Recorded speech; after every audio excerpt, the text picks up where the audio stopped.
guys should say, look, these guys made a mistake. We need to rally around our teammates. We need to show them that we support them. They made a mistake.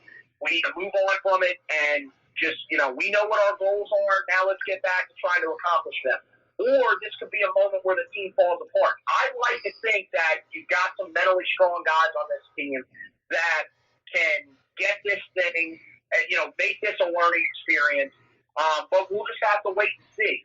I think, the really frustrating part for a lot of these guys has to be the fact that you saw a lot of the fall sports and so far most of the winter sports be played without much issue. Yeah. You look at the football program, you had, consistently, 85 guys on scholarship, 24 walk-ons on there. Never had a problem outside of when they first returned to campus. And, look, they took a couple of trips down to Miami. They went through the same challenges that you went through, but were able to navigate it because they had self-discipline. This is a moment of weakness. It's understandable, but you've got to be able to put this behind you. I think that they will be able to do that, but it could take a little bit of time. And unfortunately, with the schedule that they have ahead of them, they don't really have time on their side. So, look, that's the thing about this, that they have this week off.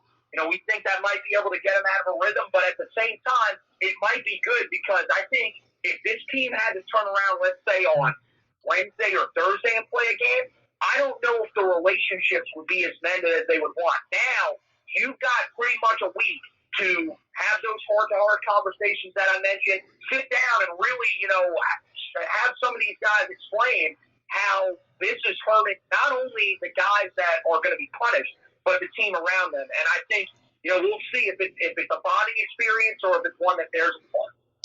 This is where I'm really going to lean on you as a co-host to calm me down if I get a little too worked up. Because now we got to talk about how these guys should be punished.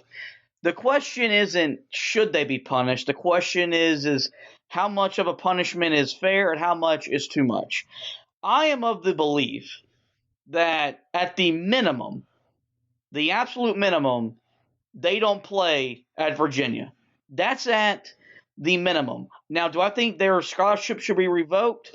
No. Do I think they should be kicked off the team? No. Do I think they should be arrested? No. But they've got to be held accountable for their actions. I will volunteer myself to drive to Chapel Hill and run them in the wee hours of the night. That way the coaching staff can get some sleep. Because as far as I'm concerned, outside of when they're not doing their classwork, they should be in the gym running suicides until they throw up every ounce of fluid that is in their body. I am not against them not being a part of the rotation moving forward for the rest of the year. And I know with that decision means that you're going to lose games and you're not probably going to reach your potential as a basketball team. But there are some things that are bigger than wins and losses, and that comes, with integrity. And the last thing I want to have to do is sit on a podcast that is named after a coach that I love and respect as much as any man in this world and have to complain about how he's handled this situation. Do you have any worry that Roy Williams will not handle this situation in the correct way in terms of punishing Armando Bacot and Day'Ron Sharpe? No, I don't really think so. I feel like when you talk about a guy like Roy, and really, I think it's just the veteran coaches that's in college basketball, maybe outside of Coach K, because Coach K, you could sweep the leg as many times as you want. He's going to start you. They'll probably but most coaches, especially the older heads, they know that look, trust is everything. These guys will definitely have lost some of the trust of Coach Williams. Now, here's the thing: Roy's not going to give up on them. This isn't okay. Yeah, you guys are done. Not playing for me again. Forget it. You might as well just move on to the NBA, and I'm done with you. That's not what's going to happen. Roy I mean, he knows that, look, if this was Dean Smith, Dean would take this as a learning experience. How can we grow from this? And that's the same way that Roy's going to be. But yes, I think that at the least, one game should be the suspension. They would not play against Virginia. And I know that's a tough pill to swallow because you really need both of those guys in that game. But it is what it is. Right now, you've got to show that, look, you are going to be held accountable.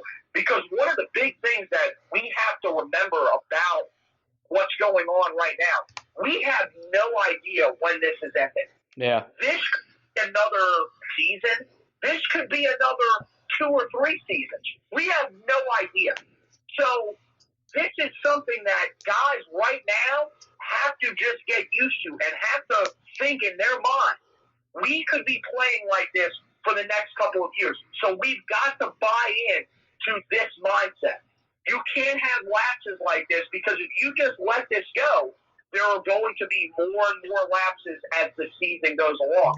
My thing is if you don't punish this, and let's say they beat Duke in the season finale, somebody else is probably going to go through a similar situation, and then you're putting the ACC tournament at risk. God forbid the NCAA tournament at risk for your team this year. You do not want to have to go through with that. I don't think that Roy Williams is going to let that be a problem. There will be some sort of punishment. I would believe that they probably won't play against Virginia.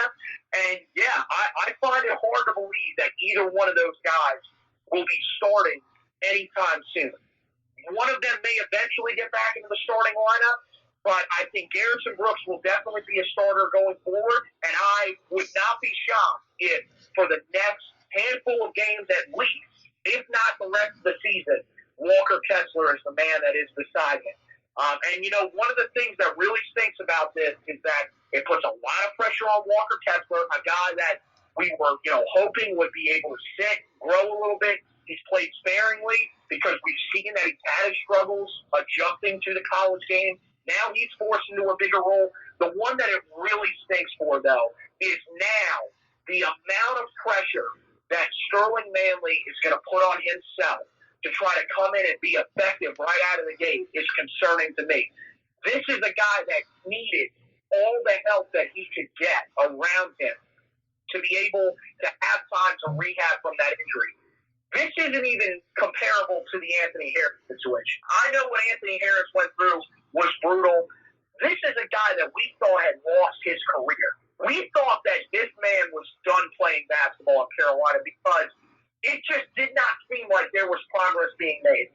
Now this guy has a chance to get back onto the court, and because of what happens in this situation, he will more than likely have to play a bigger role than he once expected. That's what I think really stinks about this situation. But, yeah, I mean, I don't think we're going to have to come on here and say anything, but at this point, I mean, there is that little thought in the back of my mind that says with how much this team struggled a year ago and the fact that Roy is getting up there in age, is Roy looking at every season that he is coaching now saying we've got to take advantage of every chance to win? But I don't know. I still feel like Roy is going to do something, at least in the form of probably a one-game suspension. Yeah. You segued into where I was wanting to lead the conversation next as we finish up really this fallout from today's games being postponed, which is as much as this affects Carolina off the court, it really affects them on the court, assuming that you're not going to have Armando Bacot and Day'Ron Sharpe for, at least, one game or the foreseeable future. And you mentioned what it does to the rotation that puts added pressure on Sterling Manley and Walker Kessler to not just be able to be on the court. They've got to be productive players for Carolina when they are on the court. Garrison Brooks has had his up and downs all season long, but it feels like whenever we've needed him to step up, he has in fact stepped up. So Carolina's rotation, which, I mean, by God, Roy Williams had finally kind of figured out what was working and what wasn't. Now you feel like that's going to be up in the air for the next little bit. So now we're back once again trying, juggling lineups, trying to figure out what we can play with, what we can if there's no Armando Bacot and Daron Sharp available on the bench. I think ultimately, if they're gone for the rest of the season or whatever, Carolina's going to play small ball because I think that's their best lineup. If those two guys aren't available, let me make that clear because I think if you're going to welcome Armando Bacot and Daron Sharp back with open arms, I'm playing with two bigs.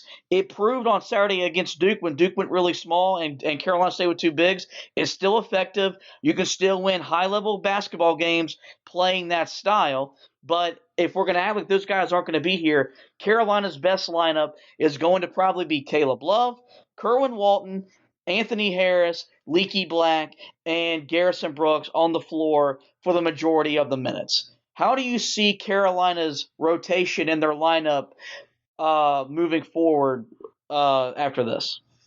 Yeah, I think that's a valid point for sure that they will probably go small ball. So all these people that said, look, the two bigs isn't working, well, guess what? You're going to get to find out whether or not you're a genius or you're an idiot because they are probably going to have to run a lot of small ball going forward. I think that lineup that you talked about will see a lot of runs. I also think a lineup of Love, Davis, Walton, Leaky, and Garrison Brooks will probably also see a lot of runs situation. And I mean, this also, now you're bringing Playtech back into the fold. He's probably going to have to be a little bit more of a significant piece than you were probably hoping down the stretch of the season. Now, look, he, once again, that was the first time the other night we mentioned in the recap of the game against Duke. That was the first time that we've seen him play a significant role here in the last few games. And he looked out. He did, some good things for you on the defensive end, but you can still see that he is not a guy that's going to come off the bench and shoot the lights out. Yeah. My concern about going with that lineup is you are going to lose a little bit of the edge, if not a majority of the edge, of what made your team so successful this season. Because you are one of the best rebounding teams in the nation. Armando Bacot and Daron Sharp. I don't have the stats in front of me. I don't know if you do. I am willing to bet just about everything that I have that those two are the leading rebounders on this basketball team right now. Yes. Yeah. So now you're relying on Garrison Brooks to get back to the guy that we saw him be a year ago. And you're expecting Leaky Black to chip in on the glass. You're expecting some of your guards to sort of chip in on the glass, which this is not what these guys – Caleb Love's not Cole Anthony. He's not a guy that's going to be able to get you 5-6 rebounds a game. That's not Caleb Love's game. So when you lose that advantage, you're going to probably give up some second chance opportunities on the offensive end, more than you've given up so far. You're not probably going to have as many opportunities on your offensive end. On your offensive end, you won't have as many opportunities. You'll give up some opportunities on the defensive end. And at this point, that really puts the pressure on the guards. You're going to need these guys to step up and make shots pretty much at the level that they were making them the other night against Duke. Just about every game, if you're going to win some of these games that you're facing down the stretch of the season. But that's timing for this is so huge. And we keep going back to that. But, you look at the teams that you have coming up. You pretty much have to be almost perfect. If you're going to beat Virginia, you have to have almost a perfect game. Now, with these two guys out, you have to be flawless. You are going to probably have to shoot very similar to what you did against Duke to even have a chance to win that game. And even then, that might not be enough. So it just, like you said, Roy and the staff, they have finally been able to find the lineups that were working. You were starting to feel confident about not just one combination on the floor, 2, 3, 4 lineups that you could put out on the floor. You were starting to feel confident that you had the scoring, you had the defense with these units. And now all of a sudden, all of that is influx. And again, you're bringing in, guys that have played a whole lot over the last couple of years. Walker Kessler, who's seen his role dissipate, of course, a freshman, so the last couple of years doesn't really matter. But Sterling Manley because of the injury, and I mean, you're even potentially